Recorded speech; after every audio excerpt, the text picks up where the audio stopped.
Hi. ഇപ്പോൾ recently Amazon പ്രൈമിലൂടെ ഒരു suspense thriller drama cinema പുറത്തിറങ്ങിയിരുന്നു. ഒരു മലയാള സിനിമയാണ്. സിനിമയുടെ പേര് ആട്ടോ എന്നുള്ളതാണ്. കഴിഞ്ഞ മാസം കണ്ട് തിയേറ്ററുകളിൽ റിലീസ് ചെയ്തിട്ടുള്ള ഒരു ചിത്രം കൂടിയാണ്.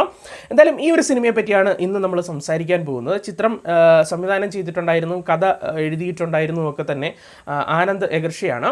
സിനിമയ്ക്കുള്ളിൽ കേന്ദ്ര കഥാപാത്രങ്ങളെ വിനീത് ഫോർട്ട്, സെറിൻ ഷിഹാബ്, കലാഭവൻ ഷാജോൺ അങ്ങനെയുള്ള കുറച്ച് താരങ്ങളൊക്കെയാണ് അണിനിരന്നിട്ടുണ്ടായിരുന്നത്. സിനിമയുടെ കഥ എന്ന് പറയുമ്പോഴത്തേക്കും ഒരു 13 അംഗങ്ങൾ ചേർന്ന ഒരു നാടക ഒരു ട്രൂപ്പ്, ഒരു തിയേറ്റർ ഗ്രൂപ്പ് എന്ന് പറയാൻ സാധിക്കും.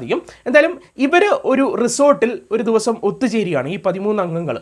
എന്തായാലും ഈ അംഗങ്ങൾ ഒത്തുചേരുന്നതിനിടയിൽ നമ്മളുടെ നായികയ്ക്ക്, അല്ലെങ്കിൽ ഈ ഒരു 13 അംഗങ്ങൾ എന്ന് പറയുമ്പോഴത്തേക്കും 12 ആണുങ്ങളും ഒരു സ്ത്രീയുമാണ്. അപ്പോൾ ഈ സ്ത്രീ എന്നുള്ളതാണ് നമ്മുടെ ചിത്രത്തിലെ നായിക. അഞ്ജലി എന്നാണ് അവളുടെ പേര് എന്നുള്ളത്. എന്തായാലും ഇവൾക്ക് ആ ഒരു റിസോർട്ടിൽ ഒത്തുചേരലിൻ്റെ ഇടയിൽ വെച്ച് ഒരു മോശമായിട്ടുള്ള ഒരു എക്സ്പീരിയൻസ് ആ ഈ 12 പേരിൽ ഒരാളിൽ നിന്നും കിട്ടുകയാണ്.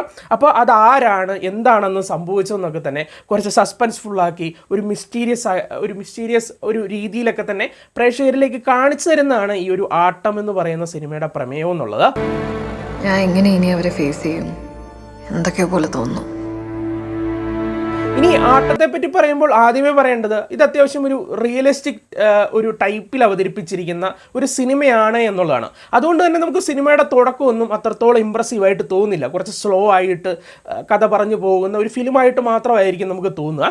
എന്നാൽ കഥ പറഞ്ഞ് മുന്നോട്ട് പോയി ഒരു സെക്കൻഡ് ഹാഫോടൊക്കെ എടുക്കുമ്പോഴത്തേക്കും സിനിമ കുറച്ച് ചൂട് പിടിക്കുന്നുണ്ട്.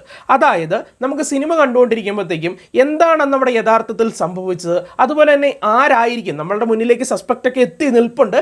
എങ്കിൽ കൂടിയും പ്രേക്ഷകർക്ക് ഒരു കൺഫ്യൂഷനാണ്. ഇത് ഈ ഇന്നയാളുമാകാൻ ചാൻസ് ഉണ്ടല്ലോ, അല്ലെങ്കിൽ ഇന്നയാളുമാകാൻ ചാൻസ് ഉണ്ടല്ലോ എന്നുള്ള ഒരു ത്വര പ്രേക്ഷകരിലേക്ക് തരും. അതുകൊണ്ട് തന്നെ ഒരു ആകാംക്ഷ വളർത്തിയെടുക്കാൻ, അല്ലെങ്കിൽ പ്രേക്ഷകരുടെ മനസ്സിൽ വളർത്തിയെടുക്കാൻ വേണ്ടി ചിത്രത്തിൻ്റെ എഴുത്തിന് സാധിക്കുന്നുണ്ട് എന്നുള്ളതാണ് സിനിമയുടെ ആദ്യത്തെ ഹൈലൈറ്റ് വശം എന്നുള്ളത്.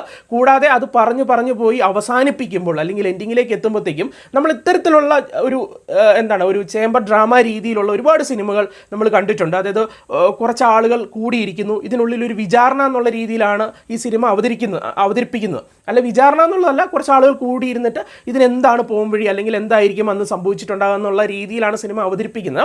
അപ്പോൾ ഈ ഒരു സിനിമയുടെ കഥ പറഞ്ഞ് അവസാനിപ്പിക്കുമ്പോൾ നമുക്കൊരു ഐക്കോണിക് ഫീലും ഒരു ഐക്കോണിക് എൻഡിങ്ങും ഈ ഒരു സിനിമയിലൂടെ കിട്ടുന്നുണ്ട്. അതെന്താണെന്ന് കൂടുതലായിട്ട് പറയുന്നില്ല. ആ ഒരു എൻഡിങ് ആയിരിക്കും നിങ്ങൾക്ക് സിനിമ കൂടുതലായിട്ട് ഇഷ്ടപ്പെടാനുള്ള ഒരു കാരണമായി മാറുകയും ചെയ്യുക. അതുപോലെ തന്നെ പെർഫോമൻസ് വൈസിലും എല്ലാവരും ഗംഭീരമായിട്ടുള്ള പ്രകടനമാണ്. ഞാൻ പറഞ്ഞല്ലോ, ഒരു 10-15 കഥാപാത്രങ്ങളാണ് ടോട്ടൽ ഉള്ളത്.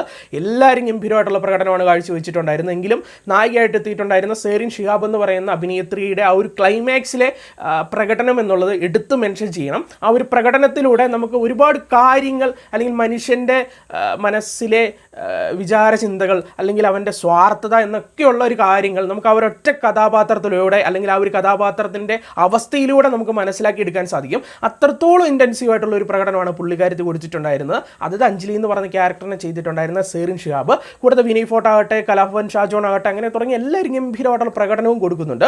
പിന്നെ ഈ ഒരു സിനിമയുടെ ടെക്നിക്കൽ സൈഡിലേക്ക് എത്തുമ്പോഴത്തേക്കും ഞാൻ ആദ്യമേ സൂചിപ്പിച്ചല്ലോ, ഇതൊരു റിയലിസ്റ്റിക് പശ്ചാത്തലത്തിൽ എടുത്തിട്ടുള്ള ഒരു സിനിമയാണ്. നമുക്ക് ഇതിൻ്റെ ഒരു സംഭാഷണങ്ങളാകട്ടെ, അല്ലെങ്കിൽ ഇതിൻ്റെ ആ ഒരു ക്യാമറ കാഴ്ചകളാകട്ടെ, സൗണ്ട് ഡിസൈനിങ് ആകട്ടെ, ഇതൊക്കെ തന്നെ സിനിമയ്ക്കുള്ളിൽ ഒരു പക്ക നമുക്ക് ഒരു കൺമുന്നിൽ യഥാർത്ഥത്തിൽ സംഭവിക്കുന്ന ഒരു കാര്യങ്ങളൊക്കെ ആയിട്ട് തന്നെ തോന്നും. ഈ ഡയലോഗ്സിൻ്റെ കാര്യമൊക്കെയാണ് പറയേണ്ടത്. നിങ്ങൾ ശ്രദ്ധിച്ചാൽ മതി, വളരെ ക്യാഷ്വൽ ആയിട്ടുള്ള, സ്വാഭാവികമായിട്ട് മനുഷ്യർ സംസാരിക്കുന്നത് എങ്ങനെയോ അതുപോലെയൊക്കെയുള്ള ഒരു എഴുത്തും കാര്യങ്ങളൊക്കെ തന്നെയാണ് ഈ ഒരു ചിത്രത്തിനുള്ളിൽ നടത്തിയിട്ടുള്ളത്. കൂടാതെ സിനിമാറ്റോഗ്രഫി കാഴ്ചയാകട്ടെ, അല്ലെങ്കിൽ ചിത്രത്തിൻ്റെ സൗണ്ട് ഡിസൈനിങ് വർക്ക് ആകട്ടെ, ഇതൊക്കെ തന്നെ അത്യാവശ്യം നീറ്റായിട്ട് തന്നിട്ടുള്ള ഒരു ചിത്രം കൂടിയാണ്. എന്നെ സംബന്ധിച്ചിടത്തോളം തീർച്ചയായിട്ടും ഒന്ന് കണ്ടിരിക്കാൻ പറ്റുന്ന രീതിയിലുള്ള ഒരു സിനിമയായിട്ട് തന്നെയാണ് തോന്നിയിട്ടുണ്ടായിരുന്നത്. തീർച്ചയായിട്ടും നിങ്ങൾ കണ്ടു നോക്കുക. കണ്ട് തീർത്ത് കഴിയുമ്പോൾ, എൻഡിങ്ങോടെത്തി തീർന്നു കഴിയുമ്പോഴത്തേക്കും ഒരു മോശം സിനിമ കണ്ടു എന്നുള്ള ഒരു തോന്നൽ ആർക്കും തന്നെ തോന്നാത്ത തരത്തിലുള്ള ഒരു ഡീസൻറ്റ് വാച്ച് ആയിട്ടുള്ള ഒരു സിനിമയാണ്. എന്തായാലും നിങ്ങളൊന്ന് ട്രൈ ചെയ്ത് നോക്കുക. സിനിമയ്ക്ക് ഒരു 7/10 ആണ് നൽകുന്നത്.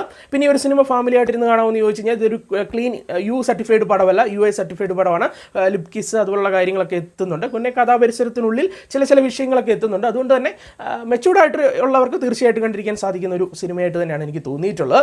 എന്തായാലും കണ്ടിട്ട് നിങ്ങളുടെ അഭിപ്രായങ്ങൾ പങ്കുവെക്കുക. നമുക്ക് മറ്റൊരു സിനിമയുടെ വിശേഷമായിട്ട് കാണാം.